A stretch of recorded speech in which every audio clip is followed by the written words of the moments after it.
주님의 길, 우리의 길이란 말씀의 제목으로 은혜를 나누겠습니다. 성경을 읽다 보면 당연한 것 같은데 정말 그런가라는 그런 내용들이 있습니다. 이사야서 55장 8절에 보면 내 생각이 너희 생각과 다르다라고 말씀하십니다. 내 길은 너희 길과 다르다. 하나님 그렇게 말씀하시더라고요. 내 생각과 너희 생각이 다르고 내 길과 너희 길이 다르다. 그러면 주님의 길이 따로 있고 우리의 길이 따로 있는가 이런 생각을 하게 됩니다. 그 앞에 그 7절 말씀에 이사야 55장 7절 말씀을 읽으면 왜 주님이 이런 말씀하셨는지를 알 수 있는데요. 악인은 그의 길을, 불의한 자는 그의 생각을 버리고 여호와께 돌아오라. 그리하면 그가 긍휼히 여기시리라. 우리 하나님께 돌아오라. 그가 너그럽게 용서하시리라. 이렇게 말씀해 주셨습니다. 이 말씀을 통해서 하나님이 우리에게 주고 싶은 마음은 용서입니다. 용서를 가르쳐 주고 싶으셨던 겁니다. 그가 아무리 죄를 지었어도 주님 앞에 돌아오면 긍휼히 여겨 주시겠다라고 하시는 겁니다. 용서해 주시겠다. 자, 그러면 여기서 우리의 생각과 하나님의 생각이 다르다고 하신 거는 이거죠. 인간은 죄를 많이 지으면 용서받기 힘들다고 여길지 모릅니다. 보통 그래요. 저 사람이 정말 이렇게 죄를 많이 지으면 저 사람은 저거 용서받기 힘들어. 저 사람은 다시 회복되기 힘들 거야 라고 그렇게 생각합니다. 그런데 하나님의 마음은 그렇지 않다는 거죠. 여러분에게 혹시 죽을 죄를 지은 사람이 있다고 하면 쉽게 용서가 되십니까? 나 자신도 용서가 안 되니까 정말 흉악무도한 죄를 지은 사람은 사회로부터 아니면 그 피해자로부터 용서받기 힘들 거다라고 하는 일반적인 세상의 생각들 때문에 하나님 앞에서도 죄를 지으면 또 나쁜 죄, 큰 죄를 지으면 용서받지 못할 것이다 이렇게 생각하는 거죠. 고린도전서 6장에 보니까 도적이나 탐욕을 통해서 빼앗는 자는 하나님의 나라를 유업으로 받지 못한다 그랬습니다. 세상에 많은 사람들이 저마다의 길로 가는 것 같지만 열심히 노력해서 원하는 것을 얻는 것은 괜찮습니다. 그러나 빼앗아서 약탈해서 아니면 남을 아프게 해서 얻는 방법들은 주님의 길은 아니라는 겁니다.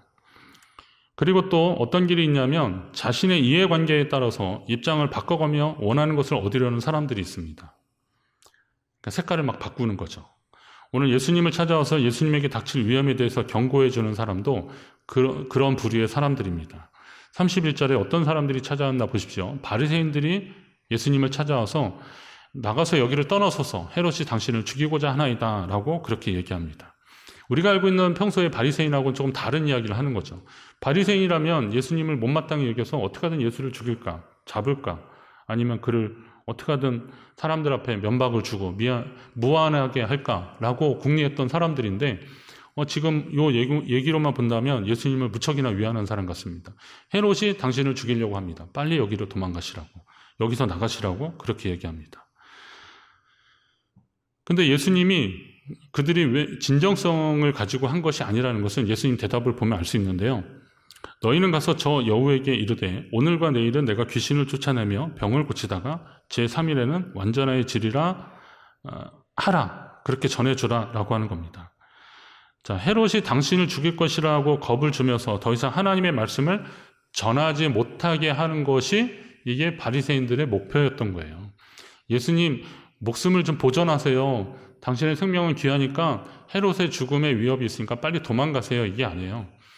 지금 당신이 계속 이렇게 하나님 나라라고 하는 이름으로 이렇게 이야기하고 그랬다가는 헤롯이 당신을 가만두지 않을 것이다. 당신이 이러다 죽을 수 있다라고 경고하는 겁니다. 그들이 예수님에게 말씀을 전하지 못하게 하는 이유는 분명합니다. 당시 유대 사회에서 존경받는 사람들이 그러니까 종교 지도자였던 바리새인들이었거든요. 그런데 새로운 하나님 나라의 법을 가르치시는 예수님을 심하게 그들은 미워했던 것입니다. 자신들보다 탁월한 가르침을 베푸는 예수님을 보고 기득권 세력이었던 그들은 예수님을 견제하며 적대 관계에 있었던 겁니다. 그래서 평소에는 마음에도 없는 헤롯 왕의 음모를 알리면서 예수님에게 위험하다고 사실은 위협하는 것이죠.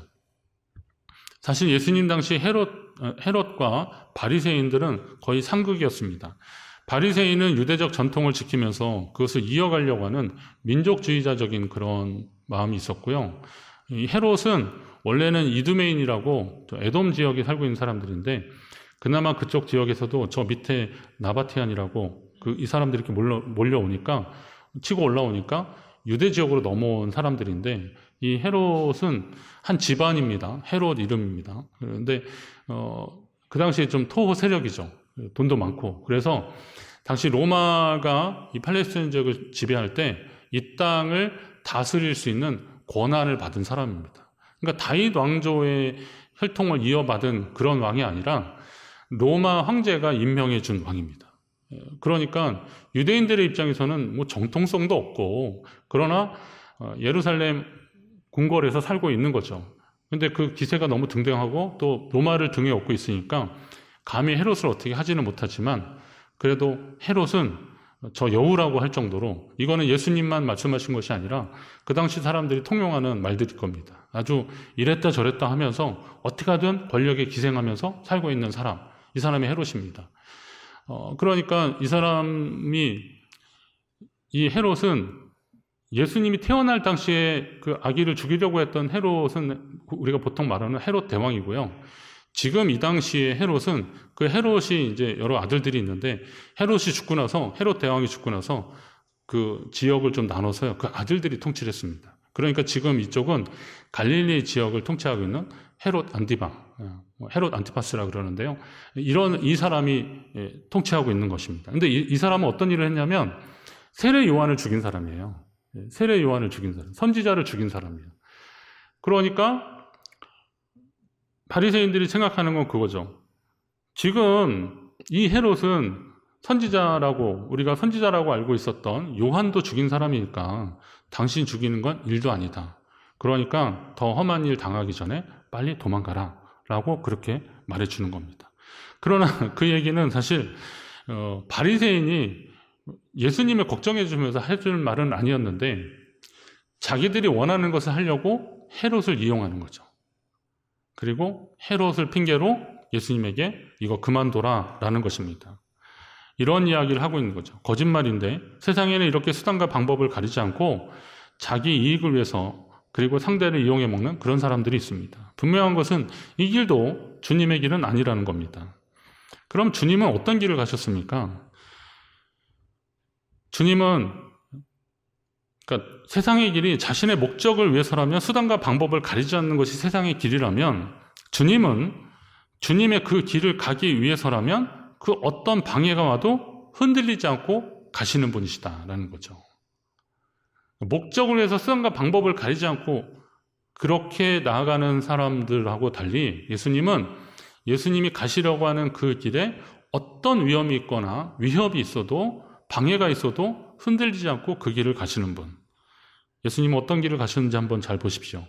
예수님은 헤롯의 계략을 전해주는 바리새인들에게 아까 그 말씀을 하신 거죠. 너희는 가서 저 여우에게 이르되 오늘과 내일은 내가 귀신을 쫓아내며 병을 고치다가 제3일에는 완전하여지리라 하라. 지금 여기 일어나고 있는 일들을 가서 헤롯에게 전하라는 겁니다. 이 말은 다시 말해서 정말 바리새인들이 헤롯에게 가서 그 말을 전할 리는 만무하고요. 그래도 나를 지금 이 일을 하게 하는 것을 방해하려고 하는 사람들은 지금 이 말을 잘 보고 기억하라라는 건데, 예수님 어떤 말을 하시냐면 오늘과 내일 사이에 뭐가 있습니까? 오늘과 내일 사이에 과가 있어요. 이건 그냥 조크고요. 오늘과 내일 사이에 과가 있잖아요. 근데 이 과할 때 영어 and 막 그럴 수 있지만 이게 헬라어 카이라고 하는 단어인데요. 이거는 연속성을 말할 때 사용되는 접속사입니다. 그래서 오늘과 내일은 끊임이 없는 거예요. 계속 이어지는 거예요. 예수님의 사역은 오늘 한 사역이 내일에도 계속 이어질 거다라는 거죠. 자, 헤롯의 위협이 있어도 예수님의 사역은 계속 이어질 것이다. 그럼 예수님이 계속하신 사역이 뭐냐? 거기에서 이제 또 말씀하시는 거죠. 내가 귀신을 쫓아내준다라는 일을 하시는 겁니다. 말씀하십니다. 자, 귀신을 쫓아내고 병을 고치신다 그랬는데, 귀신을 쫓아내는 일은 귀신이 차지하고 있던 그 자리에 하나님 나라를 선포하고 세우는 일을 하시겠다는 거예요. 귀신에게 사로잡히면 그 안에 하나님 나라가 온전히 이루어지기 어려운 겁니다. 요한일서 3장 8절에 보니까 죄를 짓는 자는 마귀에게 속하나니 마귀는 처음부터 범죄함이라 그러면서 하나님의 아들이 나타나신 것은 마귀의 일을 멸하려 하심이라 라고 오늘 주님이 오신 목적도 분명히 마귀를 멸하라고 오신다는 그런 것인데 마귀는 어떤 일을 하는 거냐? 마귀는 이제 귀신, 마귀 그러니까 헷갈리시죠? 그냥 귀신, 마귀, 사탄 이거 그냥 한 부류라고 같은 동류라고 보시면 됩니다. 귀신은 신약에서 좀 많이 쓰였고요. 이 사탄은 이거 자체가 히브리어이기 때문에 그 구약에서 사탄이라고 하는 겁니다.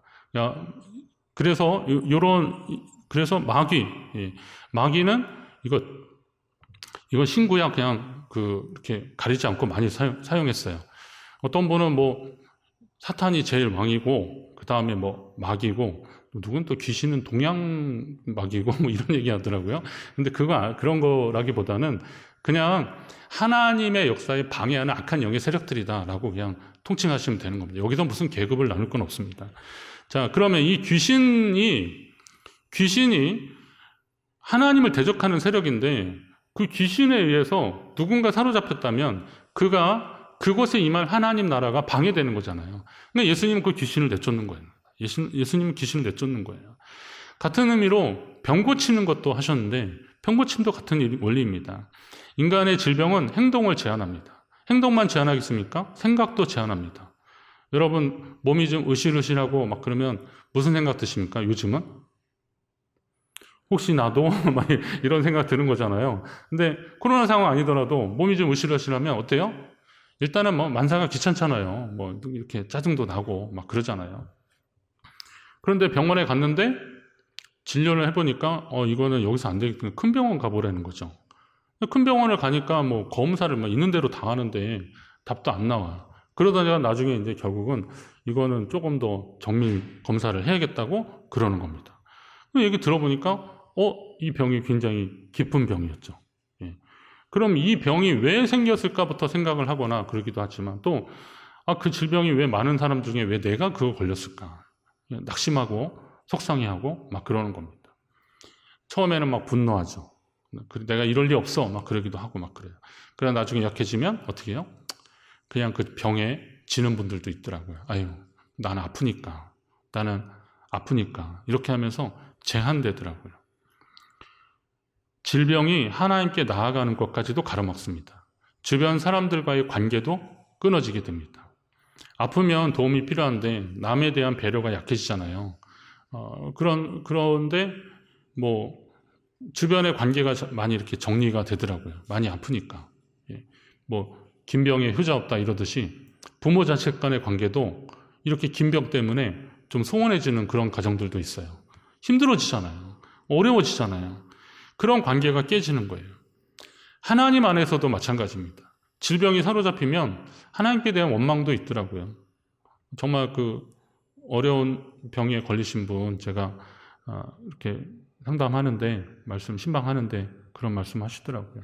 목사님, 제가 뭘 그렇게 잘못했나요? 예. 제가 하나님께 무슨 죄를 그렇게 많이 졌나요? 너무 안타깝더라고요. 예. 그런 마음으로 이렇게 막 속상해 하시는 분들도 있어요. 어떤 분은 그 진단 받고 오시면서 교회에 딱 들어오시는데 저한테 목사님 죄송하다고 그러시더라고요. 그래서 제가 왜 죄송해요? 그랬더니 목사님 걱정 끼쳐드려서 죄송하다고 그러시더라고요. 그 말씀을 듣는데 제가 울컥하더라고요. 아니, 당신 아픈 것도 이것도 내일을 모르는 그런 병인데 그런 와중에 다른 사람이 그것 때문에 걱정하다고 미안하다고 하는데 제가 그분 돌려보내고 나서요 하나님께 기도하는데 그런 마음이 들어요. 하나님, 그 사람이 뭘 잘못했나요? 이게 그냥 튀어나오는 기도였는데 그러나 제가 그동안 설교했던 게 그거 아니잖아요.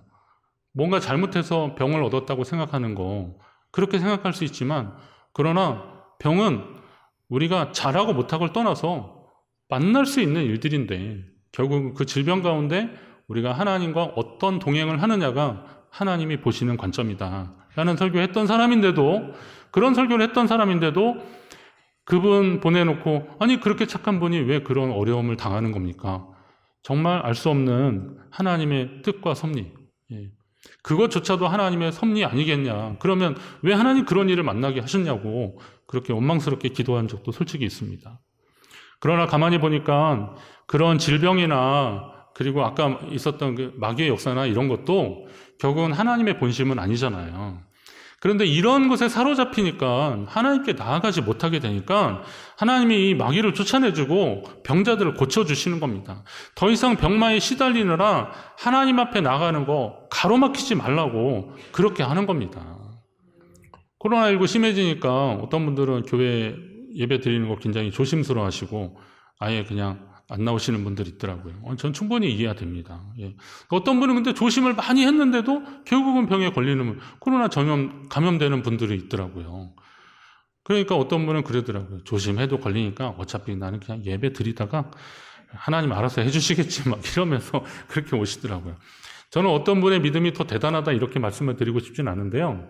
우리가 살면서 만나는 여러 가지 일들 가운데서 적어도 그런 외부적인 환경 때문에 하나님을 향한 우리의 믿음이 제한돼서는 안 된다는 거죠. 가로막혀서는 안 된다는 겁니다.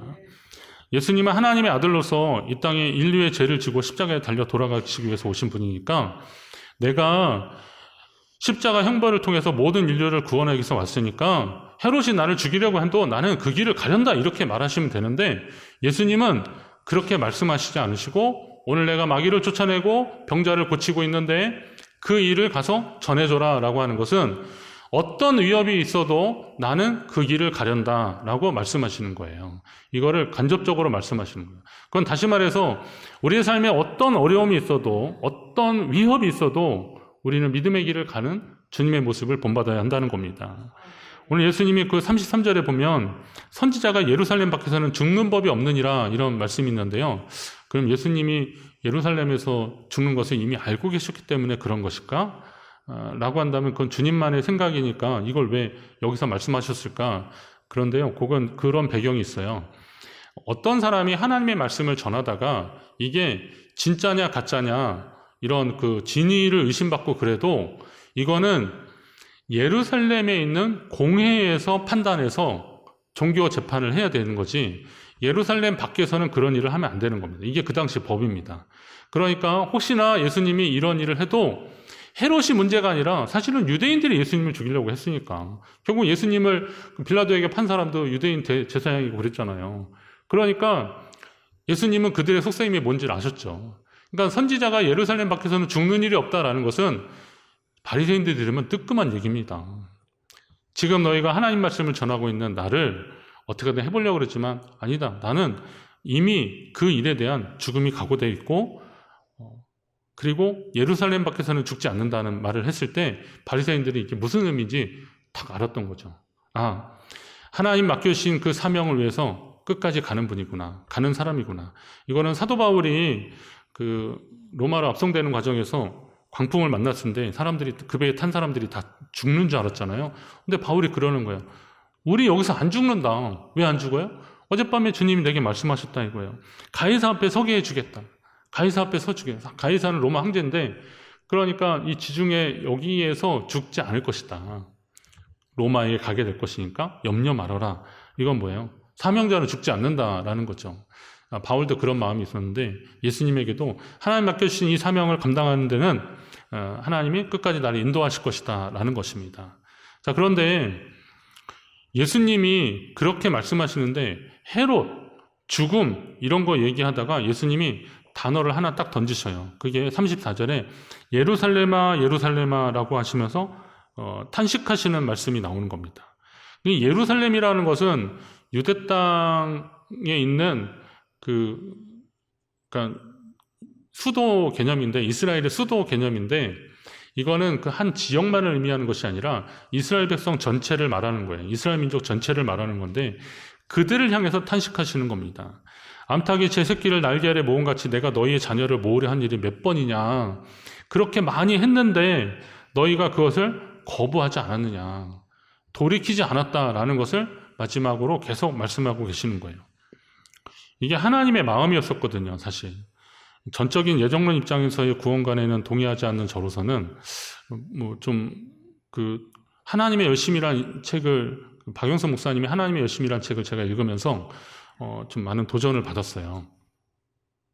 하나님이 어떤 사람을 구원하시는 데 있어서, 그리고 누구를 세우는 데 있어서는 하나님이 하시는 일들이다. 우리가 예를 들면 야곱이 약복강에서 밤새 기도로 씨름하다가 그가 하나님이 이긴 자가 되었다고 복을 받았다 그러지만 성경은 그렇게 되어 있지 않아요. 그 목사님의 해석도 관찰도 그렇지 않더라고요. 뭐냐면 어떤 사람이 밤새 씨름하다가 어떤 사람은 하나님의 사람인데 그가 야곱을 이기지 못함을 보고 그런 대목들이 있어요. 얘는 안 되겠다라는 거죠. 그럼 밤새 어떤 일을 했겠습니까? 야곱한테 얘기하는 거예요. 하나님의 사람이. 야곱, 너만을 그렇게 의지하면서 믿음으로 인생을 그렇게 살면 결국 너는 하나님 기뻐하시는 삶을 살 수 없어. 너 이전에 하나님께 평안히 돌아오게 해달라고 기도했지 않냐. 그래서 하나님 지금까지 함께 하셨고 20년 동안도 외삼촌 집에서 열심히 한다고 해도 외삼촌이나 처남들이 그렇게 어려움 당했을 때 너 쫓기듯이 도망갔지 않냐. 너 지금도 어떻게 되는 거야? 저 형 애서 만나면 살지 죽을지도 모르는 건데 너 이렇게 살면 안 돼 라고 계속 얘기를 했던 거죠. 그러나 귓등으로 들은 거예요. 그러니까 더 이상 이 사람 안 되겠다라고 가려고 하니까 그제서야 야곱이 나를 축복하지 않으면 못 보내겠다고 정신 차리는 거죠. 이 사람 그냥 보냈다가는 어쩌면 하나님이 내게 주신 마지막 기회를 놓쳐버리는 것 같으니까 나를 축복해달라고 그런 거예요. 그 대목 하나 가지고 야곱이 밤이 맞도록 기도했다 이렇게 보는 건 억측이라는 거예요. 하나님이 그를 그 마음을 돌리려고 그렇게 애쓰셨다라는 거죠. 자, 그러면 이런 예가 어디 있습니까? 그 사례를 우리가 성경에서 보면 요나, 다른 데로 갔던 요나, 예수님 3번 부인한 베드로, 그리고 믿는 자들을 핍박했던 사도 바울, 옛날에 사울, 이 사람들을 주님이 돌이켰잖아요. 그런데 멀리 찾을 것도 없어요. 여러분을 한번 보십시오. 여러분 삶을 한번 보시라는 거예요. 여러분이 요나하고 베드로고 사도 바울 아닙니까? 여러분의 인생을 돌이키신 하나님을 보시라는 거죠. 저도 일찍부터 하나님께 헌신해서 이렇게 신학교 바로 가고 목사 되고 그런 것 같지만 제 인생 여정에도 보면 하나님의 열심히 작용하신 것들이 참 많더라고요. 부족하고 연약한 사람들 저를 하나님이 계속 끌어와 주셨더라고요. 우리 주님은 바로 그런 부분을 말씀하시는 거예요. 예루살렘아 예루살렘아 라고 하시면서 하나님이 너희를 얼마나 사랑하시는지 아냐. 암탉이 제 새끼를 날개 아래 모은 것 같이 그렇게 하려고 했던 그 마음을 너희가 아느냐. 그러니 하나님의 마음을 바로 알아라 이거죠. 그러면서 계속 말씀해 주시는 겁니다. 예수님이 정말 걱정하셨던 것은 자기가 헤롯에게 죽임을 당하고 이런 문제가 아니라 자기가 그렇게 가고 나서 남아있는 제자들과 따르는 사람들이 목자 없는 양같이 방황할 것 같아서 그거 걱정해서 예수님이 하실 수 있는 말씀, 하나님의 마음, 하나님의 심정을 그들에게 마지막까지 전해주려고 하시는 겁니다. 이제 우리가 가야 할 길이 분명합니다. 주님이 가신 길을 그냥 따라가면 되는 겁니다. 아무도 가보지 않은 길을 가는 것은 어려울 것 같은데요. 맞습니다. 어렵습니다. 그러나 주님이 먼저 가신 길은 그 길만 따라가면 되는 거 아니겠습니까? 그 길은 어떤 길이겠습니까? 사명의 길이에요. 하나님이 우리를 부르신 목적을 이루어드리는 길이에요. 주님은 그 사명이 뭔지를 확실히 아셨기 때문에 죽음도 두려움 없이 그 길을 가셨던 거고 오늘도 우리도 그 방식을 따라서 주님 앞에 나아가면 되는 것입니다. 주님은 헤롯이 계획한 죽음 앞에서도 담대하게 자신의 길을 가겠다고 그렇게 말씀하십니다. 그런데 주님은 자신의 아내보다 제자들과 백성들을 더 걱정하십니다. 당장 죽음의 위협은 자신을 향해 있지만 영혼의 추수 때에 백성들이 다 주님 앞에 서기를 바라는 마음으로 그 백성을 바라보시면서 탄식하고 계시는 겁니다. 주님의 생각과 우리의 생각이 다르다는 것은 우리의 오해였습니다. 주님의 길과 우리의 생각이 다르지 않습니다. 주님이 가신 길과 우리의 길이 다르지 않습니다. 주님의 길과 우리의 길 모두가 하나님 앞에 나아가는 구원의 길입니다. 생명의 길입니다. 이제 우리는 주님이 가신 그 길을 따라가는 자들이 되어야 합니다. 그 길이 좁고 험해 보일 수 있습니다. 그러나 주님이 이미 가신 길이라면 그 길이야말로 생명의 길이고 그리고 세상에서 가장 안전한 길이 될 수 있습니다. 따라가십시오. 저와 여러분이 그 길 끝에서 주님 모두 만나게 되시기를 간절히 바랍니다.